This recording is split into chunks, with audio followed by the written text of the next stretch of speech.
How you doing, everybody? Is the sound okay and the video?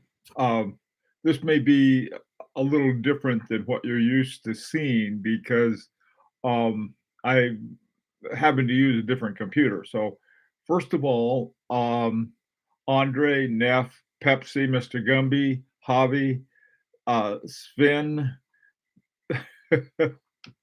Big Sal. So, yes means everything is okay. Hi, how's it going? Hi, John. Okay, there's only 11 watches available in Montreal. Okay. Hi, Beer-Perregaux, La Langa. Ah, well, yeah, there's 2 long well, there's Longa and Long.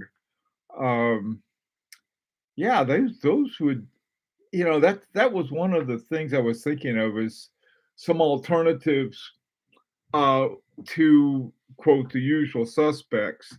And I think one alternative is certainly German watches that have not been quite as popular. Same thing with some Swiss watches that I wanted to talk about.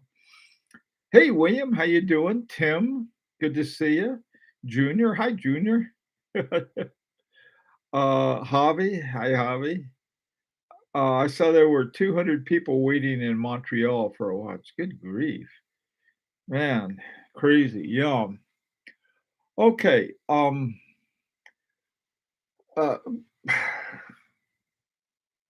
trying to think what would be some alternatives. Let me sort of run by a few that I think, and I'd like to hear from you guys. Now, I realize there's a watch shortage, and the prices have gone up. Let me tell you what happened early on, and they're out of it too. I had um, a watch that I've always liked uh, is the Parmigiani, and in particular the Parmigiani hemispheres. And I got this one a while back at a fraction of its MSRP. That's not possible anymore. Not only for this model, but just about every single Parmigiani. There were a couple at the watch outlet, and what were they? The sort of the pure dress watch. And I don't know if any of those are left, but those were a great deal. I do know some guys who got them. So, and I mean, recently, um, boy, uh, uh, uh, at one time, this one, this Endeavor from H. Moser, uh, I got it at about half of MSRP, brand new. But this is a year or so ago, a couple years ago, as a matter of fact. And H. Moser is totally turned around. There's a waiting list for their brand new watches, and that's been a first for them. And I think I was looking at Parmigiani and all of the new watches, or a lot of the new watches they had. There's waiting lists for them. Vacheron Constantin, there's a waiting list. Um, let me let me suggest one that I ran across recently, and that is a Hublot. And I didn't say, "Oh, Hublots are terrible." Um, not as much as you may think. The one that I found, yeah, I wish I remember the name of it. Anyway, after I did the video on dual barrels in parallel, someone came up and said, "Hey, this Hublot has double barrels," and there may be a waiting list on them too, but I took a look, and some of them were on the used market for a pretty decent price. So that was one that you might take a look at. Um, let's see. Hey, Lee, how you doing, man? Uh, looking orange. Yeah. uh, let's see. Hey, Dominic, how you doing? Tariq, good morning to you. Uh, there's been a cracker shortage, huh? Hey, young Joan. Mecca 10, I think you're right. That's the one I was thinking of, Young Joan. John, the good old, Tissot Petite, Seconte, but glasses made out of acrylic, thus, replaced with sapphire, that's the best of the price. Hmm, I've seen some of those. The ones I used to have plentiful of at, Joma's shop are not so plentiful. They're they're they're unplentiful. Um, Everything's unplentiful. Okay, let's see, Omega, Propolo? Maybe, that might be one.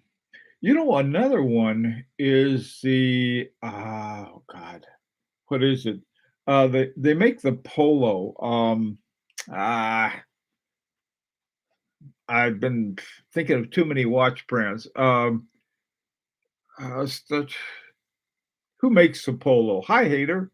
Who makes the polo sport watch with, that looks something like a, Aquanaut? Um, Piaget, that's what I was thinking of, Piaget. Piaget Polo, those some of those may be around, that might be a good deal. Um, yeah, Piaget, thanks, Young. Yeah, that's what I was thinking of, Piaget. Um, let's see, here's one I think that has been this is one I've had this now I got this, for a totally different reason. This is a Jaeger-LeCoultre. Jaeger-LeCoultre, is sort of an unusual brand. I think they are now owned by Swatch. Um, and they're they're an interesting watch. And so they're fun to have. This one has a 7, Jacquet 736 movement. And that's because I collect the movements and I saw that, but I thought of these a lot. I like the looks of a lot of the Jacquet-Droz. They have a lot in the figure eight. One of the things at one time when I was looking at watches, to get my wife for our anniversary a few years ago, it was a special, anniversary. I was looking at the Jacquet-Droz, and they had one called something 8, and I noticed it more recently, and there were some good buys on that for women's watches. There seemed to generally be, good buys on women's watches. Hey, Joyce, how you doing? It's evening where you are, huh? We're here we're in the morning, there you're at night. Um,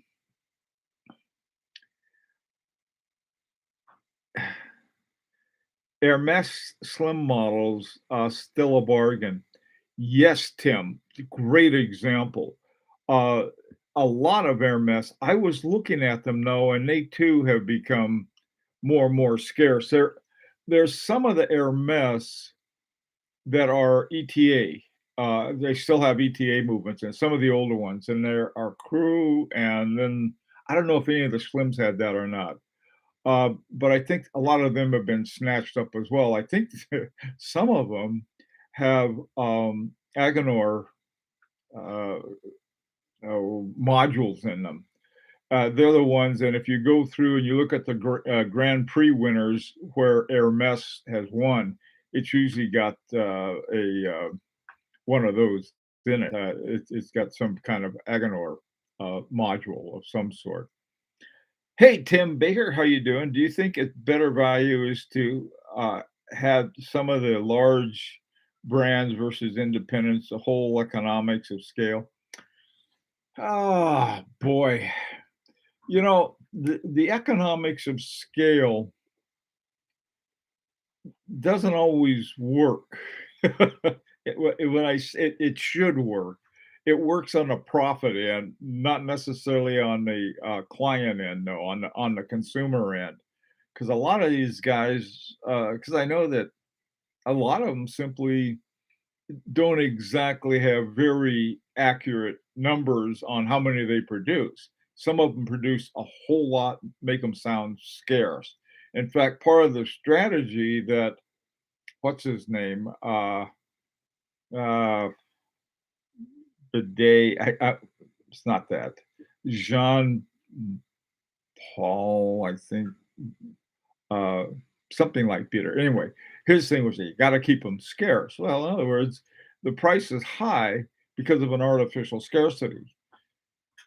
You have your independence, like in German watches. Take Stefan Kadoki. His watches were around, I think, 6 or 7 thousand. He won the Grand Prix, and now they're over 10. So, and then he does everything in his little shop in Dresden. So, I mean, there's like even that this with another one that's always been a good buy, and I don't think they've changed anything in terms of their marketing or the way they do things, is Harbring 2. Harbring 2 keeps putting out great watches. They don't put out a lot. They don't charge a whole lot. They're always a good deal. The trouble is try to find one. Either that or get on a waiting list. There is even Dunebreath and Sons. It's another German company. They got a waiting list now for a year. Um, they're just like you can buy crummy watches. You can always buy cheap crummy watches, but I guess the challenge is finding ones that are affordable that aren't so crummy. A small dress watch still has a moderate price, 34 to 36. Woo! What was that? If I were in California, I think it was an earthquake. No, I'm doing everything with a portable. I'm waiting for my big one to come. It's taking months for me to get my new big computer so I can go back to abnormal again. In the meantime, I'm using this one. It's just, a little MacBook Pro. It's pretty good.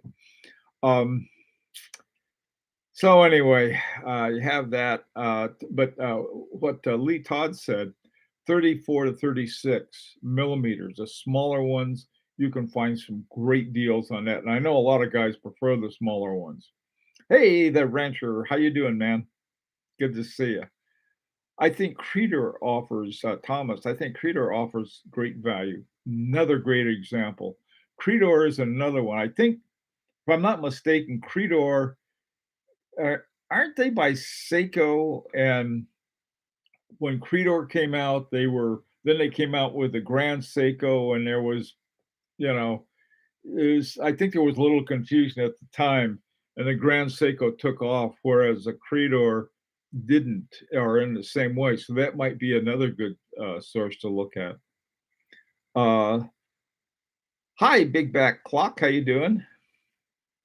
GP Girard-Perregaux is getting independent, probably increases popularity. Girard-Perregaux is a great example. Joss. I like that. I like that brand. I don't own one, but I own a watch with a Girard-Perregaux movement. My Harry Winston has a Girard-Perregaux movement in it. Hi, Pete Till. How you doing? Um,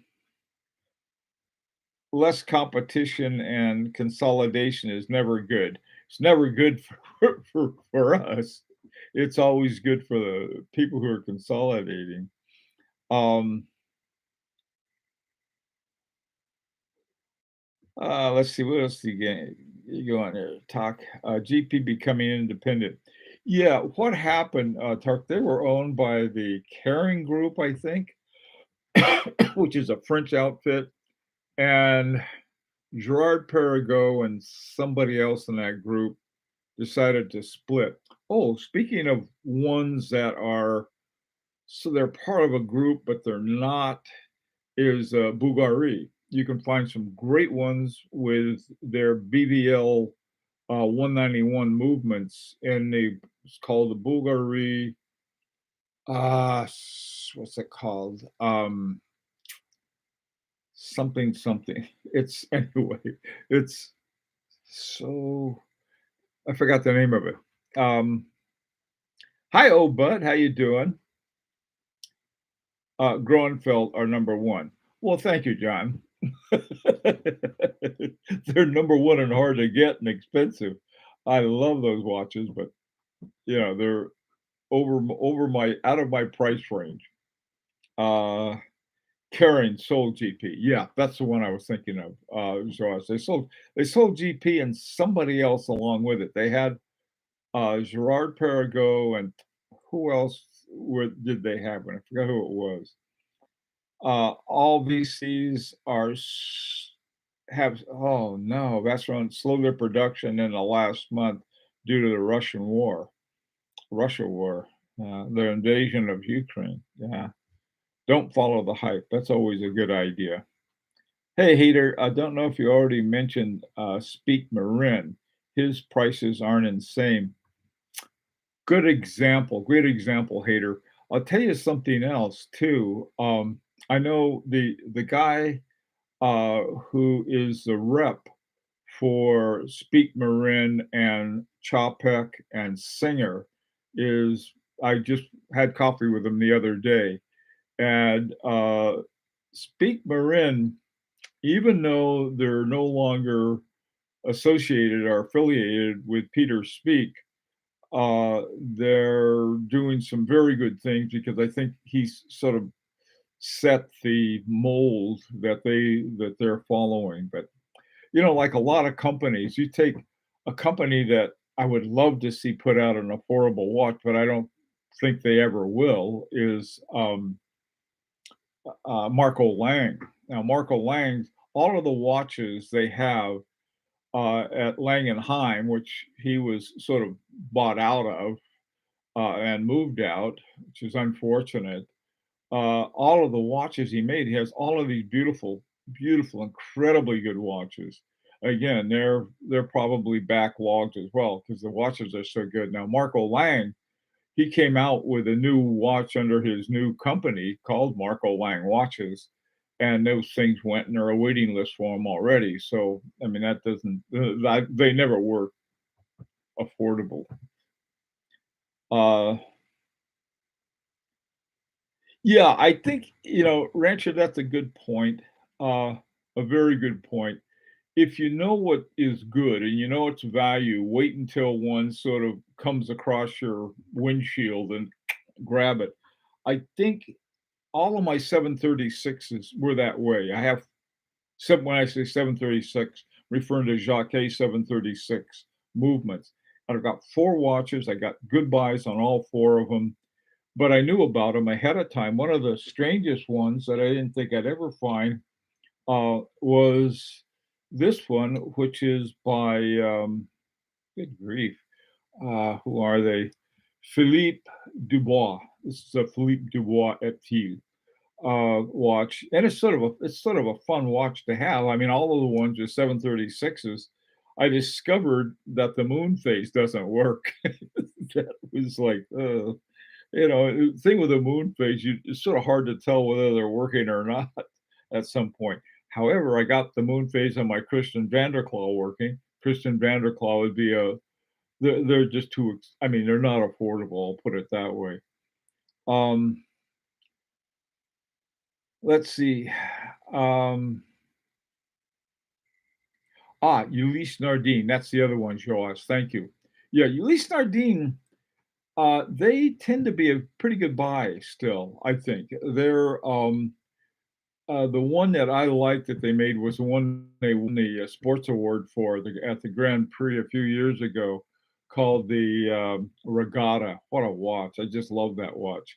The funny thing about the Regatta is that the big thing I liked about it was the movement that they had. They set a special starting, yacht starting time, and there was another one that was made by Rolex called the Yachtmaster 2, and a really interesting movement in that thing. But they've, of course, they've gone up. I don't know, but the Regatta, I don't know if the Regatta was ever a deal.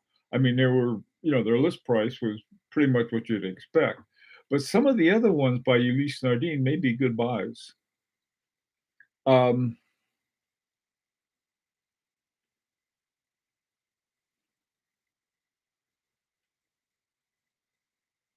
Excelsior Park watches.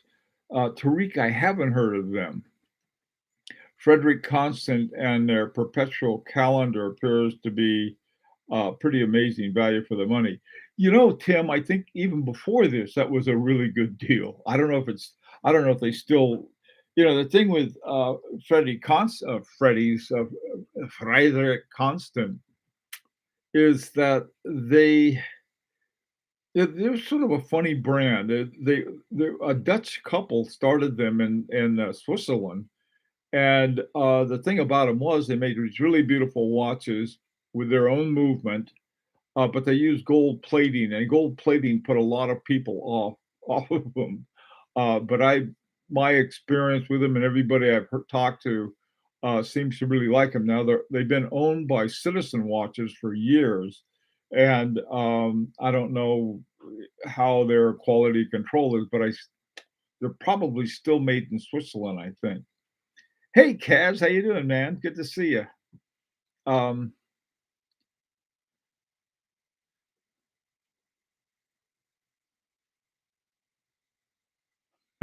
okay. Uh, let's see. Oh, really, Hater? I didn't know that. Frederick Constant had a collaboration with Agenor for their retrograde. Uh, it's funny is that most retrogrades that I see, I found out later on, yeah, they have a module by Agenor. Uh, so if you see a retrograde, that might be it. My retrograde in my Harry Winston, that was when I first found out that they were doing that. That was back with Roger Dubuis when he and Jean-Marc Wiederreck were both working for Harry Winston. Then I found out later is that the case was done by uh, FP Journ's case making company. I thought that was sort of cool. Um,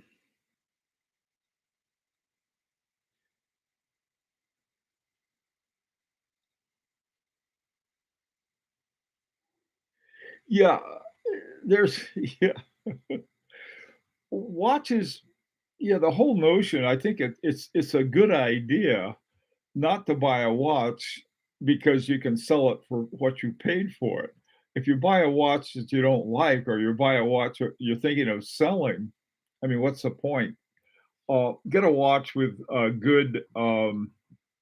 good bones, as they say in real estate.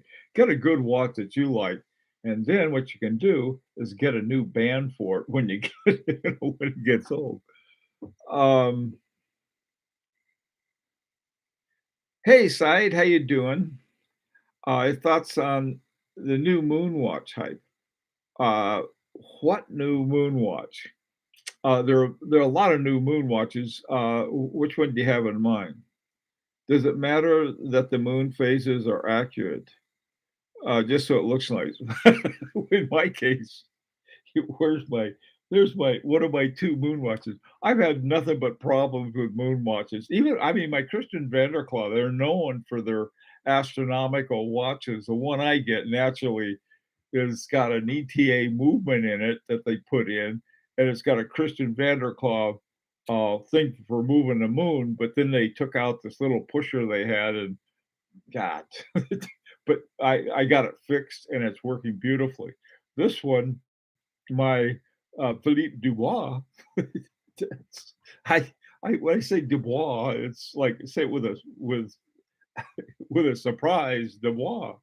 Um, this one, I love the looks of it, but like you say, is that I think to some extent that's what you get.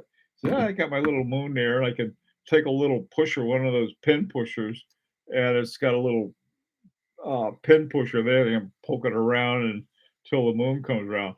When I bought this thing, the guy I bought it from, some guy in Japan, uh, he didn't exactly mention that fact on it, but it's got a 736 movement in it, and they have 736 movements doing everything. I mean, there's sort of like a one man band, and different ones that I have, each one does something different. So that's another thing you can do is you can find some movement that you happen to like and collect movements. Those are, I mean, the Jacques 736 is a shape movement. That's why I like it. It works, and it's got a lot of history and mystery to it. So it's a fun watch. I mean, it's a fun movement to find watches in, and is I have a pretty good idea of which ones they are. So Omega Swatch collaboration moonwatch. Ah, Omega. Well, Omega is owned by Swatch, so I guess they would collaborate. Um, and it's a good looking watch. Okay, good. Well, that might be one. That might be a good one. If the thing about a moon phase, though, I think if it's not accurate, I wouldn't know because I haven't. It's just it doesn't do anything for you, but it's sort of fun to have one.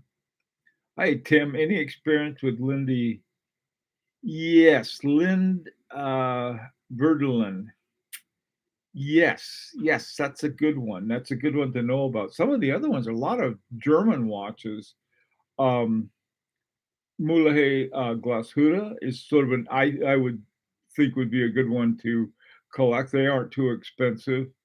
Um, Started looking at Union Glashütte. They tend to be a little more expensive, but they got some interesting watches too. There are some great Japanese watches aside from Seiko, but they're like Ahsoka's. They're just crazy expensive. Hey, John, so much hype on that Omega Swatch collab that they have restricted purchases to only one per customer now here in Singapore. R.I.P. Taylor Hawkins of Foo Fighters. Ah, sorry about Taylor. Um, Lots of watches on auction through eBay from Ukraine, and the profit goes to humanitarian causes. Very good. Thanks, John. That's good to know. Junior, does the collab pull down the aspirational brand value as 90% of luxury watch consumers buy watches for the prestige? Mhm. If you buy a watch for the prestige and it works for you, great. All right. I mean, if you need a watch, to get a date, and believe me, if the date turns out really well and ends up in marriage, you can forget watch collection for a while. Okay, let's see. Is really a swatch with, oh, it's got a quartz movement. Nah. Bulgari Octo Romo. That's the one, Joseph, I was thinking of. That is such a great watch. There are a number of good deals on it. There's one called Bulgari that was designed by Genta, Gerald Genta, that I don't know what the movement's like. My attention goes more to the movement than the designer. Um,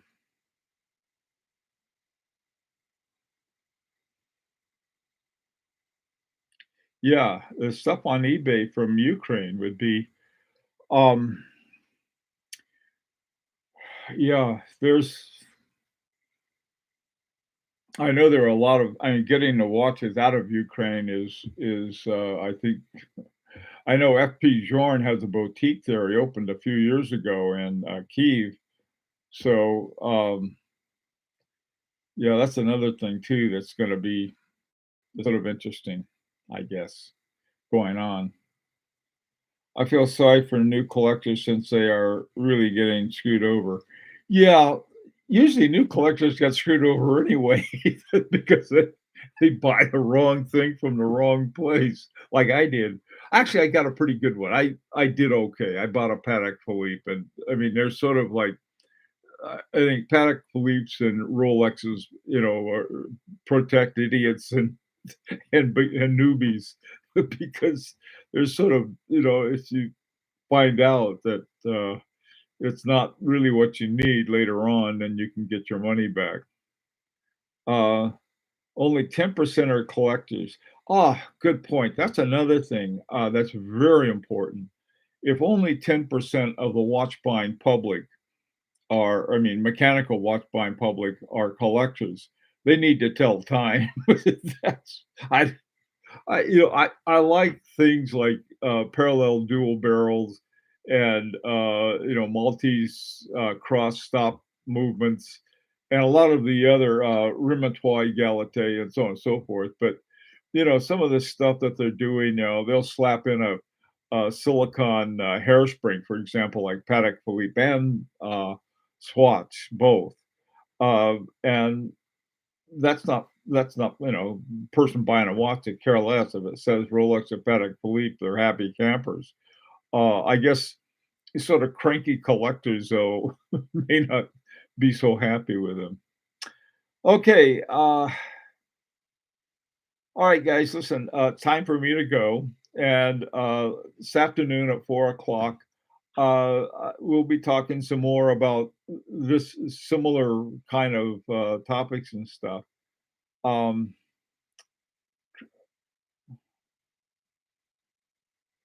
Okay, but one last thing, Sad Al-Alami, the, Vacheron Constantin Easter Eggs 1942 triple calendars is one of my very favorite watches. I love that watch. Um, God, I don't know about their availability. The last time I talked to Vacheron Constantin, I simply asked him about which one did I ask him about? I think it was an overseas, and, the guy told me, he said, "We got waiting lists for it, which means you're not gonna get any kind of discount." I don't think that you get discounts directly from Vacheron Constantin. On Vacheron Constantin, uh, I got a great discount on a new, 1921 about 5 or 6 years ago when they had what they called the Asian crisis, when China cracked down on bribing had using watches to make use for bribes. And what happened was that they had a bunch of watches that they had made for China, or the idea for the China market. They were the same watches as everywhere else, but they just had sort of allocated a certain group of for China. And then they had the crackdown, so they had to ship them all back. And I was able to get one that they shipped back, and I got about a $10,000 discount.